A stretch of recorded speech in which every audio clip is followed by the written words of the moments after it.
And now I'm going to hand the mic over to Venerable Huifeng for the second half of the panel. Okay, so thank you very much. Now we're on the downhill slope here. I'd now like to invite Venerable Qian to share with us about Chapter 4, the development of Buddhism in China. Venerable Qian presently is the director of Fawangshan in Boston, in the US, up in the Northeast here. She's got a good background in Chinese Buddhism, Chinese Buddhist studies, so she's the perfect person to talk to us about this chapter. Please. Thank you very much. Hi, everyone. Wake up, wake up. I know there is a long hours of talking and talking, listening and listening, so you still have to continue to listen to me and us. And for my session is about the Chapter 4, Developments of Buddhism in China. And this chapter has about 112 pages, which I need to use this 10 minutes to talk about 112 pages, which I don't know how. But never mind. But before, since you guys are so sleepy, I feel sleepy too. I slept for a few days for the past few days. But anyway, so I have a story to share with all of you in Boston. So wake up, wake up. The story is about one day one of a lady that came to Boston and she asked me a question. She said that, you know what? You guys call yourself monastic. Do you know that monastic is a Catholic term? How can you just borrow people's term? And I said that, oh really? Oh, but let me tell you something. I don't call monastic. I call bikini. And she looked at me and I said that, do you know what's the meaning of bikini? No. Then I said that that's the reason why I borrow your term to let you understand. But we have a history. We have a very, very long history. So I would like to echo with what Venerable Miao Guan says, that we have to respect our history. Humanistic Buddhism, a lot of people say that, is it a new creation? It's not. We have a history. We have a history and it's just not 1,000 years, more than 2,000 years. And now I'm going to introduce to you about this, the development of Buddhism in China. Okay, I read through and I hope that I do not need to hear the 3 bells. Okay, so slide 1, this slide.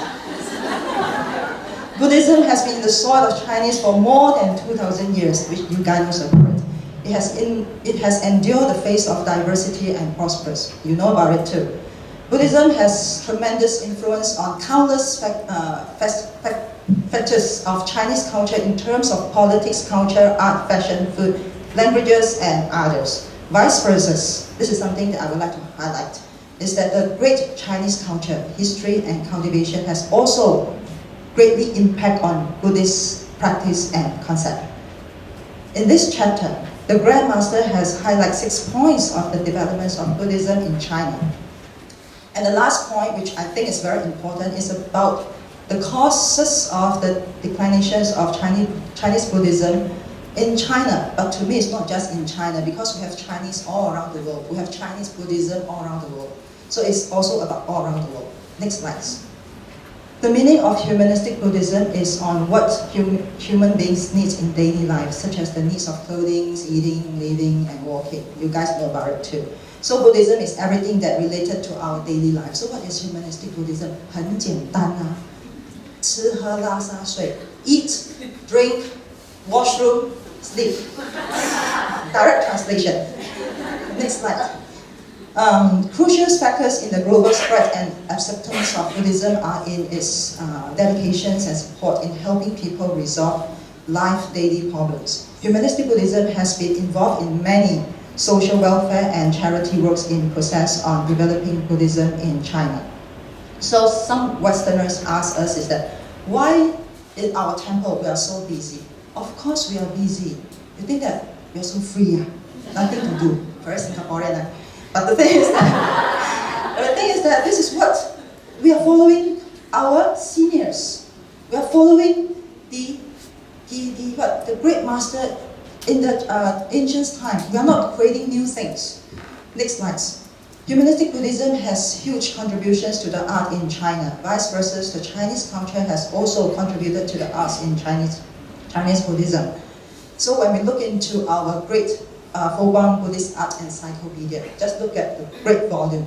It has been created by not just us. It's from the 1,000 years of amazing work from Buddhists and monastics, or should I supposed to say, bhikkhu and bhikkhuni. Next slide, please. Since ancient time, poets and scholars in China has always held prestigious social standings due to the influence of their writings and opinions.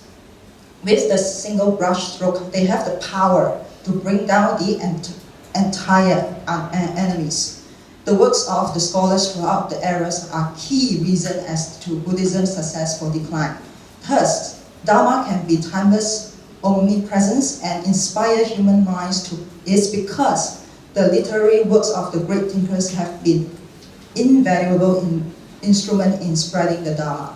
Again, I would like to echo with what Venerable says that in the Western world, we really have a challenge in the Western scholar. They are not that interested in research about humanistic Buddhism. And this is something that actually we have to work hard on, because they really have great impact in our future.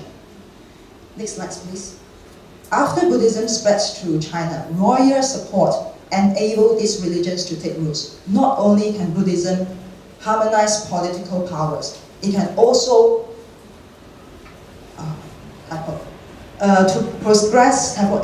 to progress the norms of society through the belief in righteous faith and wisdom. In summary, Buddhism does not reject politics. When I was in Toronto, we have a lot of interactions with the politician. And there was one of our Western members came to me and said, Venerable, why do we spend so much time on these untruthful people?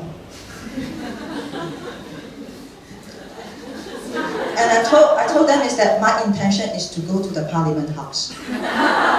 Just kidding, no, that's not my answer. My answer is that the Buddha did not say that he only focused on what people, on other people rather than the politicians. The Buddha has great relationship with the politician, and actually I'm a supporter of 道安大师，不利于王法，佛法难立， no secure. So this is something about politics, is that we have to really have some interactions with the politicians, whether we like it or not. And whether it's truthful or not, that's another story. So next slide, please. Buddhism has adopted into the local languages, but at the same time introduced the foreign language to Chinese linguistic culture. This is something about the translation too. So we have been struggling with the translation for many years, but in these few years we have a lot of good words comes up from Venerable Miao Guang and Venerable Yi Chao Fa Shi. So I think that is something that we still need hundreds of years to work hard on. Next slide. Throughout the 2,000 years of Buddhism development in China, the golden eras of humanistic Buddhism took place in various dynasties.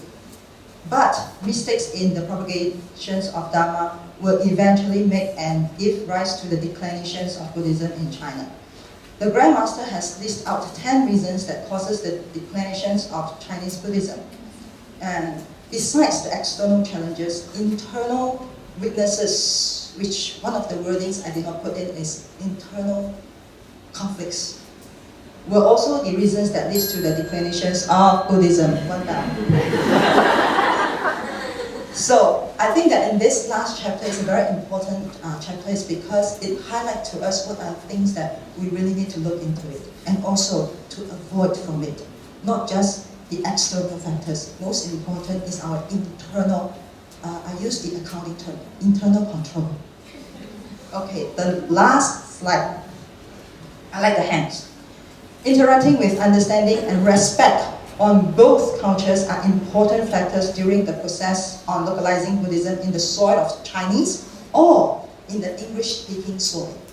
These factors apply in China, and it will also apply in the other parts of the world. I always, this is what I say, not the Grandmaster, those are what the Grandmaster say.